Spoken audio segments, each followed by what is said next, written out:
welcome back to the channel. Today we're going to do an update on our Bootlegger's Ball build, and also I need to do an unboxing here because we're going to have to get busy on a different project today.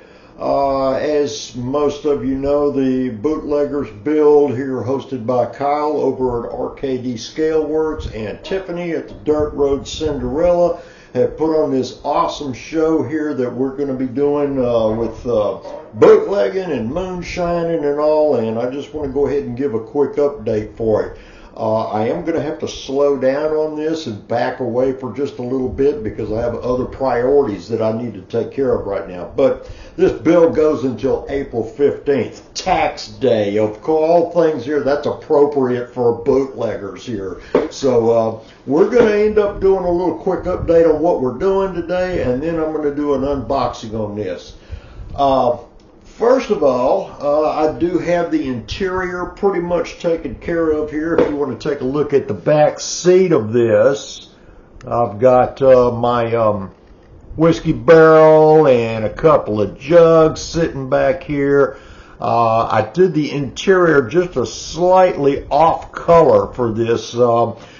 Instead of black, I took the black acrylic paints and mixed just a touch of red into it, and that gave it just a dark brownish leathery look to it, and it actually turned out pretty good. I put floor mats in the front and just did very basic. If you look at the dash panel on here, you can see I did all the little lettering and the vent right here in the center of it.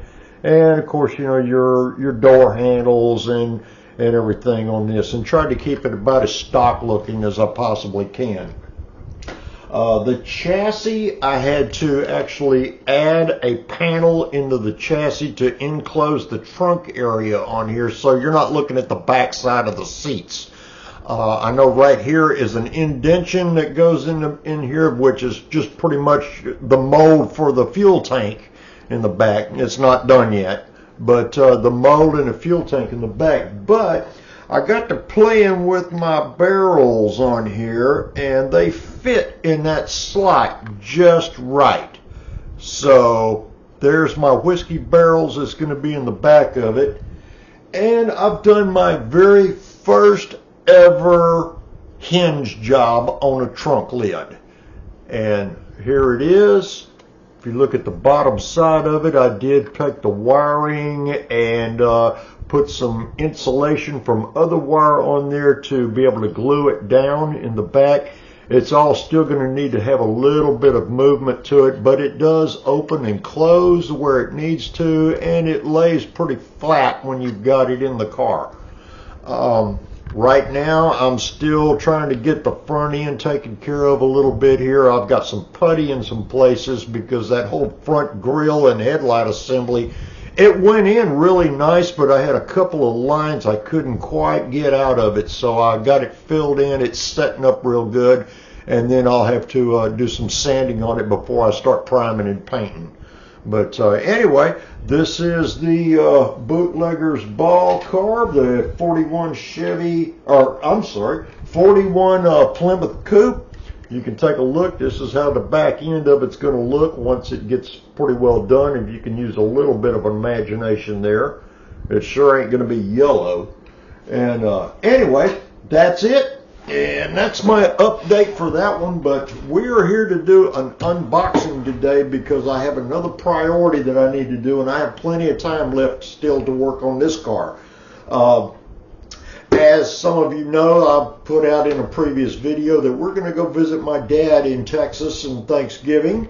Be good to go home to see him again, and we're going to get together and have our Thanksgiving week together. And we're possibly going to try to do a naked build on that Nova that I showed before.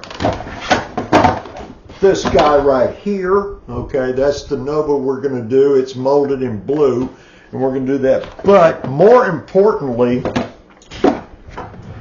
he's a drag racing fan, and his hero is Don Garlits. Okay, so what I need to do is the unboxing of the Don Garlits Swamp Rat Dragster. I am going to take this and finish everything out real nice and do up the car, and I'm going to present it to him when we go to Texas.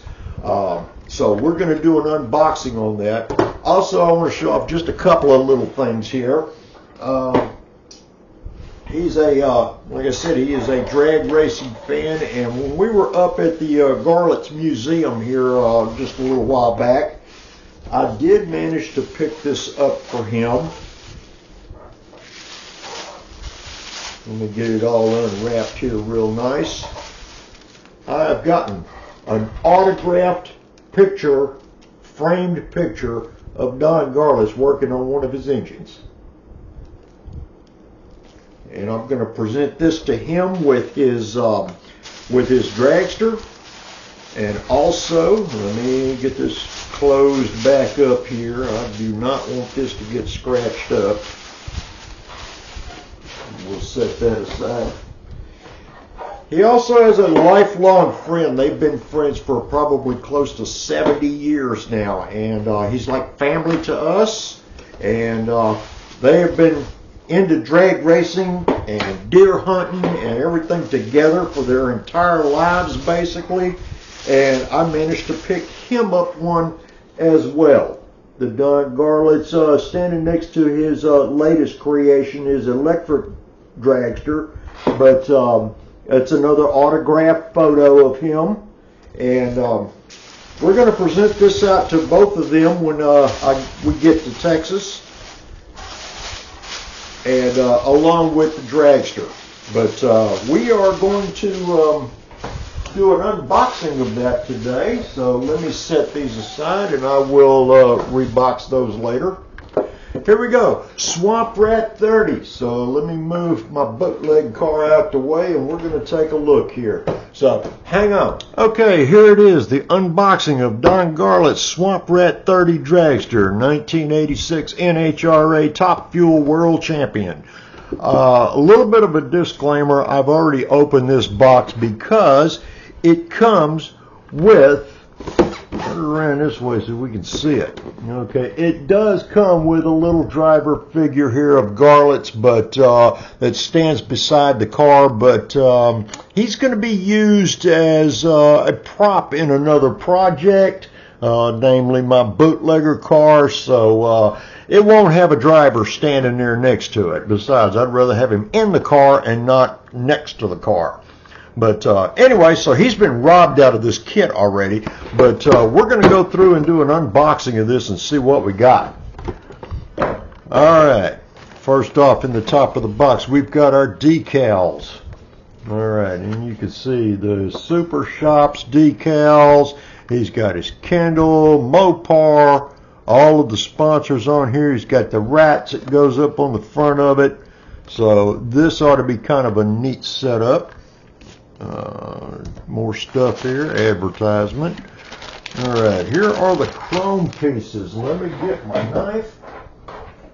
I should have been just a touch more prepared here. But we're going to open this up. All right, why we got a bunch of chrome pieces is beyond me, huh? For a race car. But here we go. We got fuel tank. We got the rear wheel covers, the actual rims themselves here, wheel backs, valve covers, oil pan, header pipes, blower. Yeah, we do have quite a few little pieces here and there, but some of this is stuff that's going to end up getting stripped and redone and different. Okay, and now we have the actual body, or the rest of it. Check out that tube frame.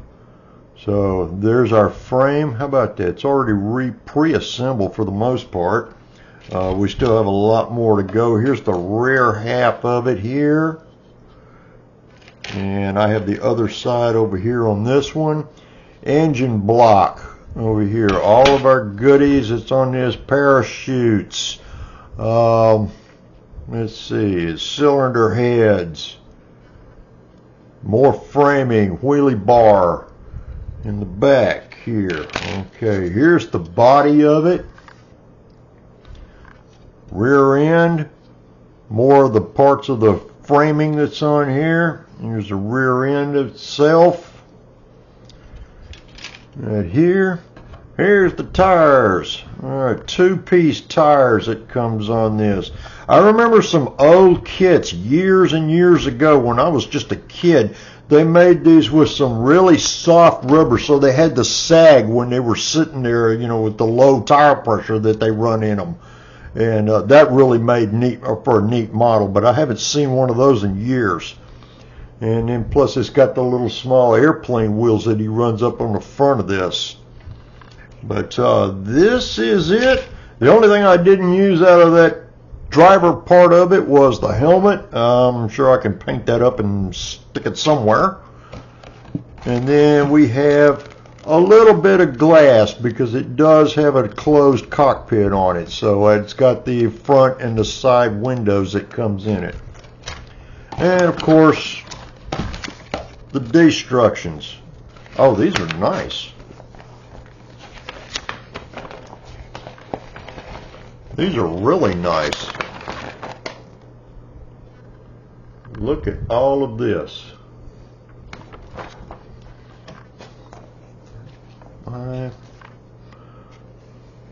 Yep.